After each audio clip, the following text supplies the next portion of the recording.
Hey everybody, Animal Man here. Well, it's done. It's complete. Our indoor iguana cage is complete. I think it's complete. And just going to show it to you real fast and point out all the details, and then we're going to put our little girl Pumpkin in there. So, as I've covered in the other videos in this series of building this cage, it's framed in 2x3s and then painted in polyurethane with Helmsman spar urethane paint. And then I've used this half-inch metal mesh that I get in 25-foot rolls, and it's coated in this green vinyl, I think, and I think it makes it look very, very nice. And it's a corrosion-resistant coating. But all my indoor cages I use this for. I think it looks very, very nice indoors. And I'll put a link in the description below to get that if you want to buy that, because I get mine on Amazon. And then got the iguana crossing sign. I got Mystic Village, Mystic Seaport. I've got the ZoomEd thermometer sensor, which I have going along this log there, and it's attached underneath one of those logs. And then I've got this National Geographic humidity control. I'll put a link to the ZoomEd one in the notes. I don't know if I'll be able to find this because I got it on clearance. I'm not sure if they make it anymore, but I'll see what I can do. And then, so I've got plywood and everything for this feeding shelf, and then on the floor, and then the wall there. I have, let me open this for you. So there's the lock. I like to put locks and latches on my cages. Oops. There we go. Doing this one-handed and with a camera. So on the inside, I've cut these down branches. I've got a cement mixing trough for the tray rather in the bottom for her water / soaking, and they like to poop in there, so her pooping pleasure. And then I've got all these branches that I attach them a specific way. That way she can get to any point that she needs to get to. She can get, from down there, climb up to this ramp. From this ramp, she can get to any of the areas up here. And I'm planning on putting her food right on here. And also you can see how the sensors, they kind of go up. They kind of go up along the bottom of this log, up and over. And then I have them attached kind of underneath there. You can see underneath that big log. That's the humidity sensor right there, and then the thermometer is on the other side of it because I want the light to heat that. And it's getting it to about 84 degrees. I want it to get a little higher, so I'm going to replace the 75-watt spotlight with a 100-watt later on once I get the iguana in here. And what else? What else for features? We've got fake plastic plants that I'm sure she'll probably lick, but I'm not worried about her eating it. Iguanas are pretty good about that once they figure out it's not edible. And it's got the wrong texture and the wrong taste and everything. And I plumbed in this hose, and this plant over here, this fake fern partially hides it, but there's a valve, and I can turn the water on here. And then I've got this, and I can use this to clean out and refill her water, or I can use it to manually mist her. However, special feature, there's an automatic misting system.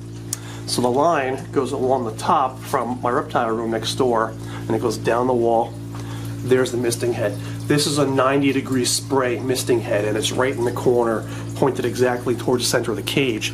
So it'll mist only inside this cage to give her humidity.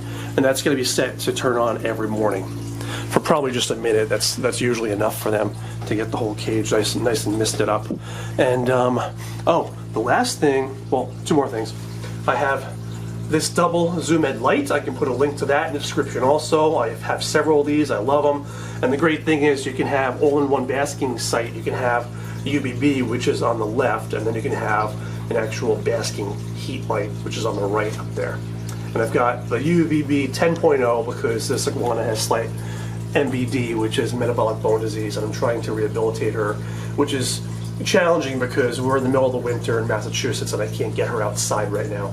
But this is the best I can do. I normally use a 5.0 for tropical animals, but because we're trying to recuperate her, I've got the 10.0 in there, at least for now. And then the last thing is these clips. I've got these clips from Lowe's, and I have them screwed to the branches, and these are for enrichment. There's one right there too. You can reach from this branch. And what I'm going to do with those is every now and then I'm going to clip lettuce. Not lettuce, collards and things like that, not actual lettuce. Don't want anybody to yell at me. I know the difference. going to clip it right into these clips, and then she'll smell it, she'll see it, she'll have to climb up and find it and forage. So it's part of her enrichment is going to be having to find her own food sometimes, although she is going to have a food bowl down on the shelf. So all set up. I'm going to get our girl in here. Whoops, and the very, very last detail is I'm going to give her a salad in here. It's like a welcome home salad. I'll have that right there for her. So I've got collards in there, fresh green beans.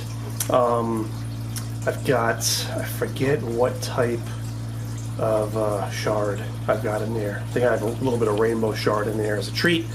Missouri tortoise diet, and then I sprinkled it with calcium.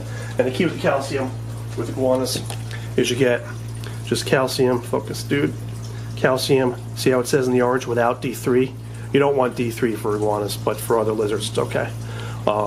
So I'll put a link in the description with this also if you guys want to buy this. Any of the things that I'm going to link to in the description, if you want to help support my channel, support my animals, if you use my links, I get a small commission, and I would really, really appreciate the help. I can use all the help that I can get caring for these guys. All right, on to the good stuff. Let's go get Pumpkin. All right, I've got her.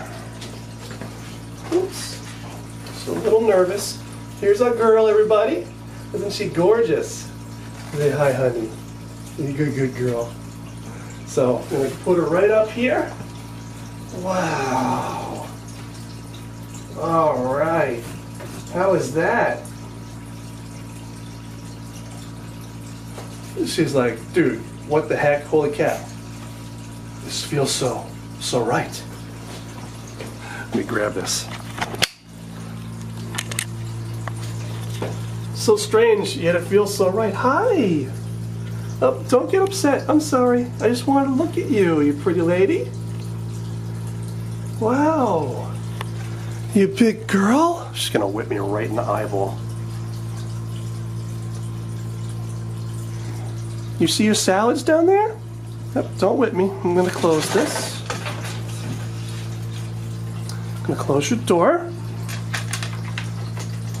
Gonna have to get used to this, which means a little bit of stress all over again, but I think the fact that she has room to explore in different levels and she can get up real high now, I think that's gonna help calm her down real quick. And she's got a real big bath down there and proper humidity and everything else. So man, I really think she's gonna enjoy this. I'm so excited about her, so excited about this. I'm so happy for you. Hi, honey.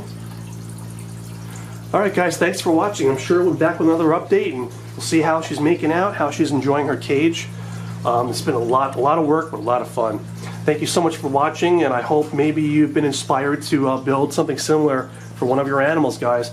Any questions at all from me, leave them in the notes below. Thanks a lot.